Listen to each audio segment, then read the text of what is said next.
That cherry red steak in your grocery cart might be 3 weeks old. Carbon monoxide pumped into the packaging binds to beef pigment 10,000 times stronger than oxygen, locking in a fresh color that masks decay, with no label required. 68% of shoppers judge freshness by color alone, and the industry knows it. But that chemical mask is only the first factory secret. Behind it sit Frankenstein cuts glued from scraps, ammonia-washed trimmings in your ground beef, and an invisible generation of gene-edited livestock entering the food chain unlabeled. It starts with the one thing you trust most: color. Carbon monoxide is not just another factory trick. It is a molecule with a grip so tight it rewrites what your eyes believe. At the heart of this chemical sleight of hand is carboxymyoglobin, a compound formed when carbon monoxide binds to the iron in beef's natural pigment. The science is blunt. Carbon monoxide latches onto myoglobin 10,000 times stronger than oxygen ever could. That single fact is the reason a steak can keep its cherry red color for weeks, even as the real freshness fades away beneath the surface. In practical terms, this means the color you see in the meat aisle is no longer a signal of life or decay. It is a controlled illusion, set in place by a gas that locks pigment in a perpetual state of just-cut vibrancy. The process does not stop bacteria or slow down the breakdown of fats and proteins. It simply freezes the color, so spoilage can advance while the steak looks untouched. The underlying chemistry is so effective that even as the meat ages and natural oxidation dulls the flavor and nutrition, the surface remains seductively bright. By 2022, about 30% of retail beef in the United States was packaged using this carbon monoxide method. Major players, Cargill, Tyson, and Hormel, have rolled out entire product lines based on this invisible guarantee. The reach extends across supermarket chains, with similar numbers in Canada by 2024. This is not a fringe tactic. It is a new normal. Every time you pick up a pre-packaged steak with that perfect color, there is a 1 in 3 chance you are looking at a chemical mask, not a sign of quality. The science is precise, and the market has followed its lead. Federal regulators call it a processing aid. That phrase is the key that lets carbon monoxide slip through the cracks of food law. Under current FDA rules, any additive used in a concentration below 0.1%, or that does not remain in the finished product, can escape the label entirely. Carbon monoxide in beef packaging fits this loophole perfectly. The FDA's GRAS, generally recognized as safe, notice for carbon monoxide, filed in 2004 and still effective in 2026, confirms that not a single word about this gas needs to appear on the package. Canadian policy mirrors this approach, with Health Canada accepting the same GRAS logic. Even after a 2025 safety review, the label exemption stayed put. This means a shopper standing in the meat aisle has no way to know if that bright red steak owes its color to chemistry or to true freshness. Surveys show that nearly 7 out of 10 consumers trust meat color as their main guide for quality. Yet the law allows a package to look pristine while the meat inside quietly ages. There is no warning, no small print, no hint that the color is manufactured. The only official clue might be the vague phrase "packaged for freshness," which reveals nothing about the artificial process behind it. This regulatory blind spot is not an accident. Industry groups have lobbied hard to keep carbon monoxide off the label, arguing that full disclosure would only confuse shoppers. Legislative attempts to require a color-altered label, like H.R. 3115 and H.R. 3610, never made it past committee. The result is a system where the most important cue shoppers rely on is engineered to mislead, and the truth is hidden in plain sight. On the factory floor, the transformation of beef scraps into something that looks like a premium steak happens in minutes, not hours. The tool behind this trick is microbial transglutaminase, known in the industry as meat glue. Plant managers call it a game changer. With a sprinkle of enzyme, a pile of trimmings and offcuts, pieces that would normally end up as cheap ground beef can be pressed, tumbled, and set into what passes for a seamless steak. The process is simple. A brine or dry powder containing 0.5 to 2% transglutaminase gets sprayed or massaged onto the meat. The pieces are layered in a drum, tumbled for a quarter of an hour, then pressed together under cold, high-pressure conditions.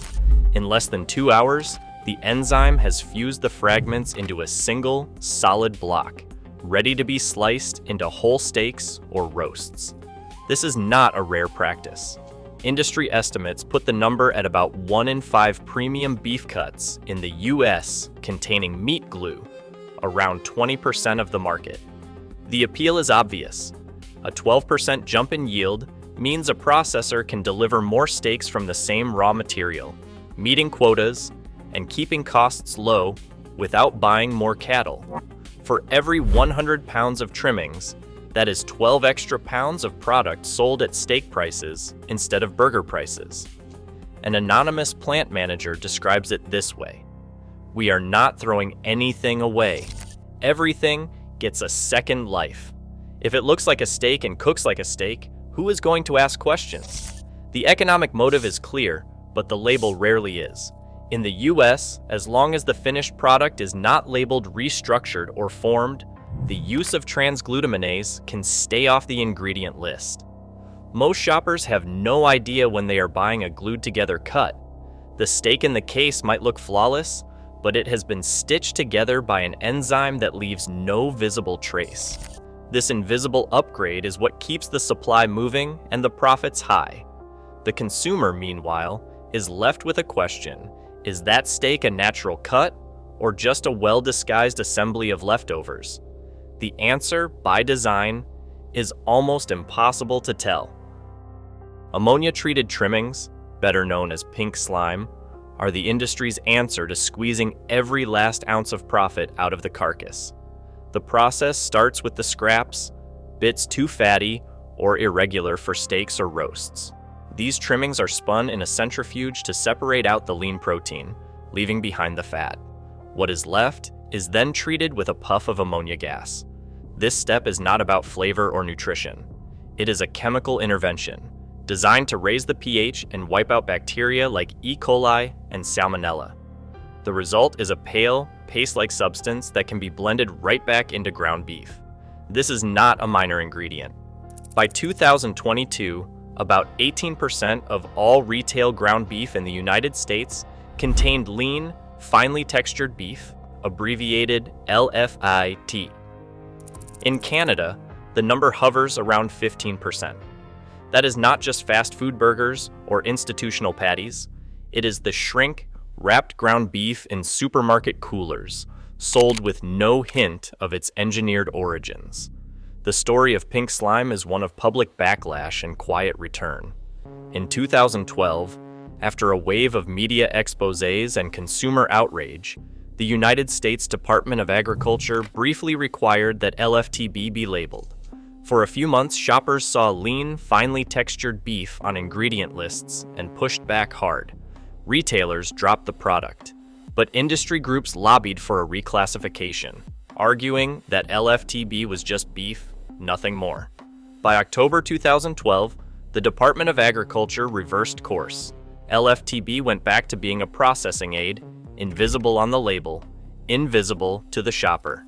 The justification is always safety and efficiency. Ammonia treatment kills pathogens. Centrifuges recover protein that would otherwise be lost. But there is a cost that does not show up on the label. LFTB is made from trimmings higher in saturated fat and lower in omega-3 than whole cuts. A 2022 analysis found that ground beef with 15% LFTB had an omega-3 to omega-6 ratio, nearly half that of pure muscle beef.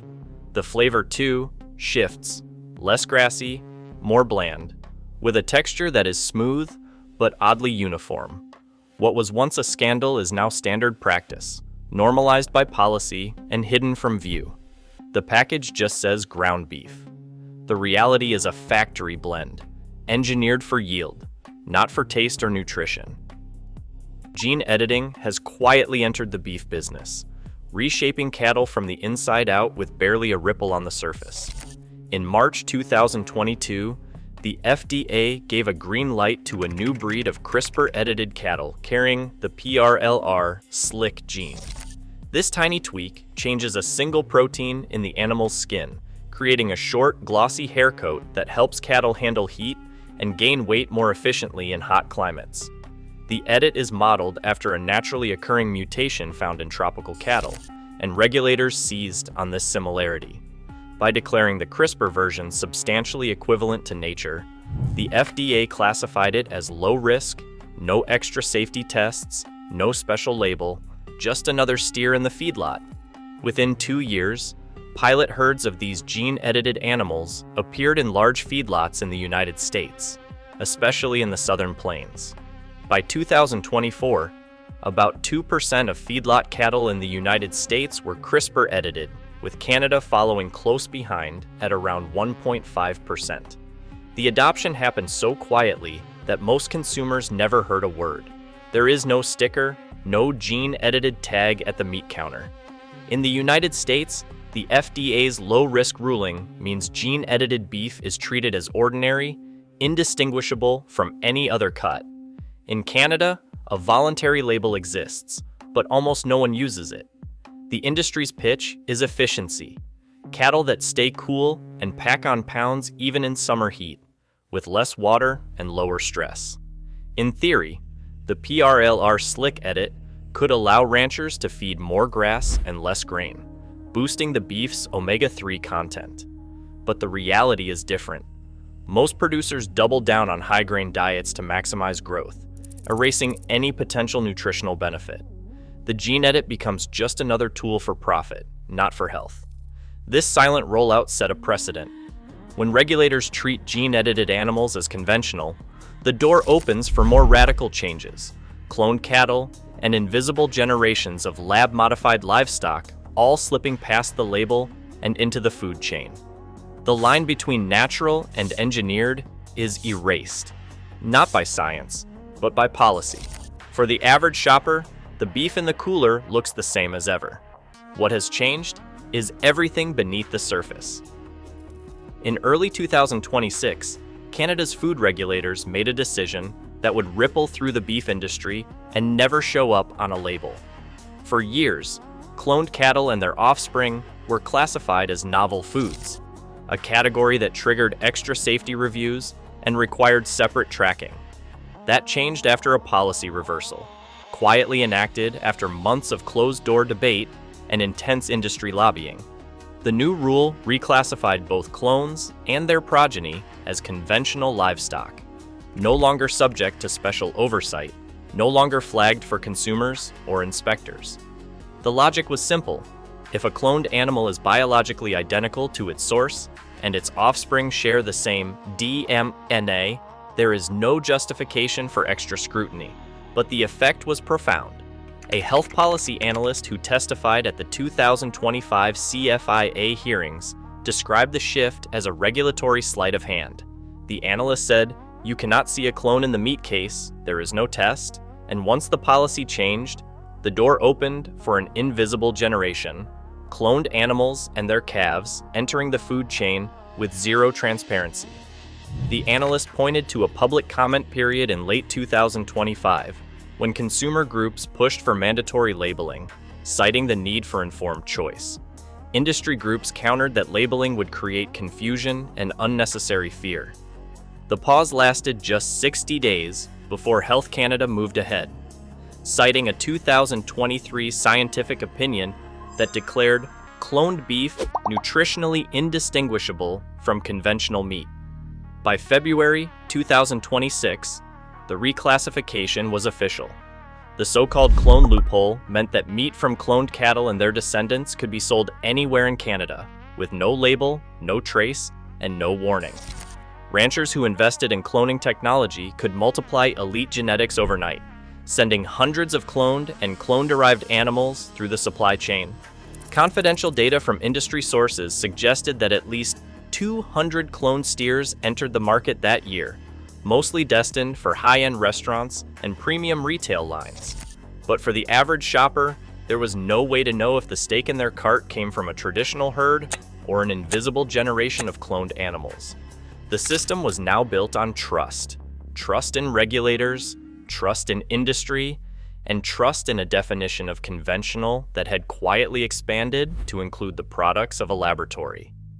The era of invisible meat had arrived, not with a warning, but with a policy memo and a silent nod from the top.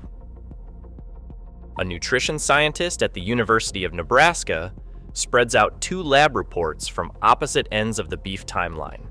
The first, dated 1958, lists an average of 55 milligrams of omega-3 fatty acids per 100 grams of grass-fed beef. The second, from a 2023 retail survey, shows just 20 milligrams in a typical supermarket steak. The numbers do not lie. Modern beef has lost nearly 2/3 of the omega-3 fatty acids that once set it apart as a health food. The culprit is not a single factory trick, but a system built on grain-heavy feed, hormone implants, and a relentless drive for rapid growth. The shift starts on the feedlot. Cattle that once grazed on pasture now spend their final months on rations made up of 80 to 95% corn and soy. These grains are loaded with omega-6 fatty acids, which crowd out the omega-3 fatty acids found in green forage. The result is a muscle profile that is rich in omega-6 and poor in omega-3, pushing the ratio from 0.46 in the 1950s to as low as 0.12 today. A steak that once delivered a near 1-2 balance now tips toward 1-8, a change that nutritionists link to rising rates of inflammation and chronic disease. Hormone implants layer on another effect. Used in over 90% of U.S. feedlot cattle, these synthetic estrogens and growth promoters accelerate weight gain, but also drive up saturated fat and suppress the pathways that produce healthy polyunsaturates. A 2022 FDA report found that dual implant protocols have become standard, further depressing omega-3 content in finished beef. The numbers are clear. Today's beef is engineered for yield, not for nutrition. The difference is measurable. And for anyone who remembers the beef of their grandparents' era, it is a quiet but dramatic loss. Flavor in beef is not just about fat or marbling. It is a fingerprint left by what the animal eats. Grass-fed cattle pull volatile compounds from wild forage, including hexanol, terpenes, and a suite of grassy aldehydes that create the signature aroma of real beef. These molecules are tiny but powerful. They ride along with omega-3 fatty acids, which act as their carriers, dissolving into the muscle and holding on to those green, earthy notes that set pasture beef apart. Today's supermarket steak is missing that fingerprint. The reason traces back to the feedlot. When cattle are switched from grass to a diet that is nearly all corn and soy, the omega-3 fatty acids in their muscle drop sharply. In the 1950s, a typical grass-fed cut held about 55 milligrams of omega-3 fatty acids per 100 grams. By 2023, that number had fallen to just 20 milligrams in most retail beef. The loss is not just nutritional, it is sensory. With fewer omega-3 fatty acids, the grassy volatiles aside, what is left is a flavor profile dominated by bland, sweet, and fatty notes, with little of the complexity that once defined beef. Food scientists can measure this change. Gas chromatography tests show that modern grain-finished beef carries only a fraction of the volatile compounds found in old-fashioned grass-fed cuts. The result is a muted, one-note experience. Texture becomes uniform, the aroma is less distinct, and the taste, once layered with hints of pasture and wild herbs, now leans flat and generic. This is the quiet cost of efficiency. Beef that looks perfect, but tastes like nothing in particular. The chemistry of the feedlot has rewritten the story of flavor, leaving behind a product that fills the plate but not the senses. Factory secrets keep evolving, but so can your choices. Today, Frankenstein cuts and invisible meat blur the line between food and engineered product, often backed by regulatory silence. as cloned and lab-optimized beef quietly fill more shelves. The burden of transparency shifts to the shopper. Knowing what is real and what is only dressed to look it remains your sharpest tool. What signs have you spotted in your local store? Let us compare notes below.